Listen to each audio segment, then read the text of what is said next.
What's going on, guys? Welcome to another video of Boost and Redline with your boy Miguel here. Today I'll be replacing the key fobs on my truck.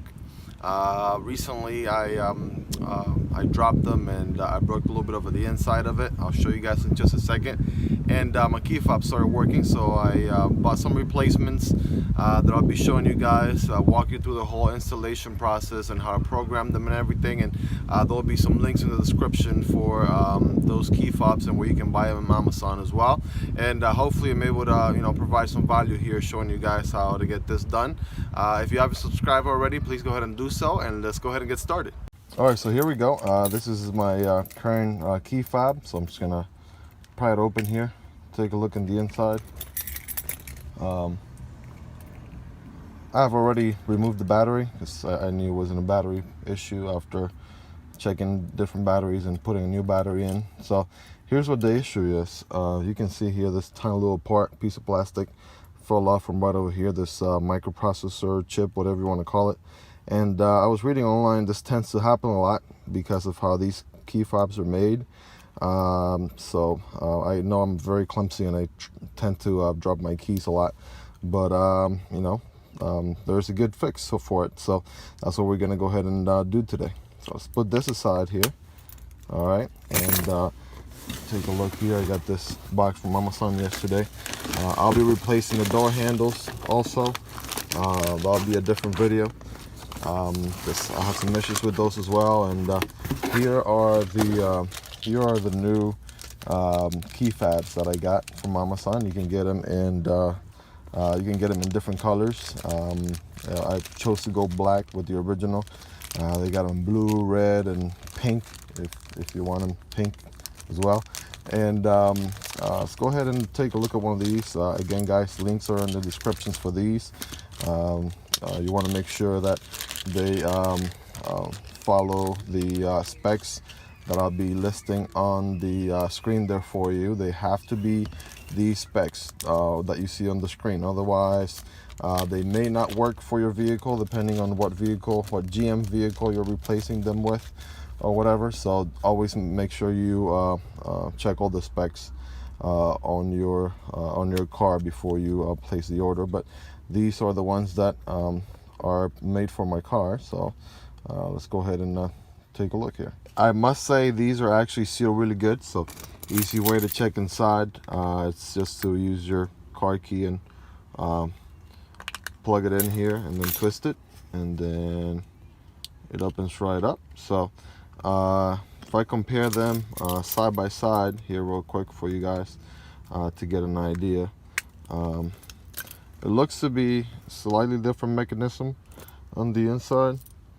Okay, but we're gonna see if it works. Okay, by the way, the type of battery that you want to use are CR2032. Okay, CR2032, and the link will be in the description for those as well. So now inside the cabin here, I want to make sure you guys are able to see the ignition here. That'll be an important part of the programming steps. Also want to make sure you guys can see the door lock as well, because that'll be crucial also. And then last but not least, I cannot stress this enough, you want to have all the key fobs that you want to program all with you at the same time, so that you can do the programming with them all. You have to have all the new key fobs you want to program all at the same time during the programming process. First step, all right, you want to get into the driver's seat, obviously. All right, and you want to make sure that all doors are locked using the unlock switch right here. Okay, so we're gonna make sure that all doors are unlocked. So let's go ahead and do that first. Right, just like that. And the next step, what we're gonna do is we're gonna go ahead and grab the key and put it in the ignition, but we're not going to turn it just yet. Step number 2. All right, you're gonna actually use the power unlock switch on the driver's side. Okay, and then you're gonna hold on the unlock button. Step number 3, all right, while you're holding on the unlock button on the driver's side here, you are going to grab the ignition and move it all the way forward without starting the vehicle, and then all the way back, and they're gonna repeat that 2 times. All right, and then you're gonna let go of the unlock button on the driver's side. All right, so let's go ahead and do that.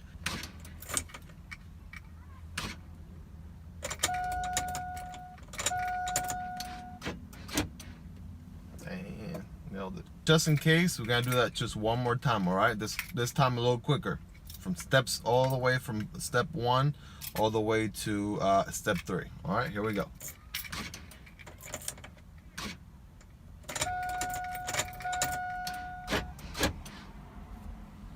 At this point, the doors should have automatically locked and unlocked, showing that the programming stage has been activated. If your car has not gone through the cycle of locking and unlocking the doors after what we just did, feel free to go ahead and track to step number 1, because you actually will need to start from the beginning all over again. So at this point, we're ready to move to step 4. In step 4, we're going to program all remotes at the same time. This involves pressing the lock and unlock button at the same time for at least 30 seconds, okay? If this fails, you must start all the way from step 1, okay? But we are now in the programming mode, so let's go ahead and do that.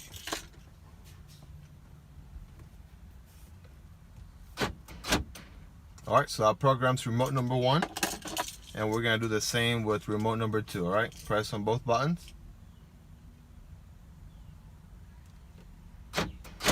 All right, so now, theoretically, both remotes should be programmed. Let's see if that's the case, okay? Let me go ahead and lock. All right, so as you can see, the car is locked now, right? And let me go ahead and unlock here, okay? Now the car is unlocked. All right, that's remote number 1. Let's go ahead and try remote number 2, okay? So I'm gonna go ahead and lock.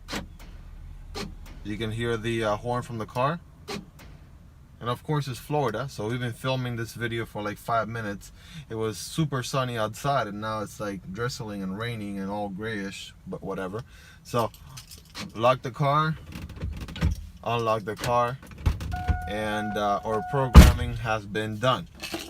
We call that a success, you guys. So step number 5, you're gonna go ahead and exit the programming mode. And to do that, all you have to do is grab the switch here, the ignition, turn it all the way forward and back, and the door should lock and unlock, and that would let us know that we've exited the programming mode. Last step, make sure all your remotes work just like we did earlier. And if there's any issue with any of your remotes, you want to go ahead and start back from step 1. But at this point, you guys should have already programmed all your remotes, and you should be good to go. And that, makes the conclusion of this video. Hopefully you guys were able to get some value out of this, and hopefully be able to program your key fob for your cars respectively. I'll put a list in the description for all the cars, years, models that these steps and instructions apply to. Again, you want to check the description for all the information related to this video. If you haven't already, please hit that thumbs up and share this video with anyone that may need this type of help. And go ahead and subscribe, you guys. Thank you so much for watching. Boost and Redline. So you got Miguel. You guys take it easy, all right? All right, step number 5. All right, so step number 5, between me and the roof here, top line of the camera there, and good portion down here where my gut doesn't show, so I don't look fat on the video, even though I am fat. And make sure you guys are able to see the ignition. This guy over here with the Honda is driven by like 10 times already.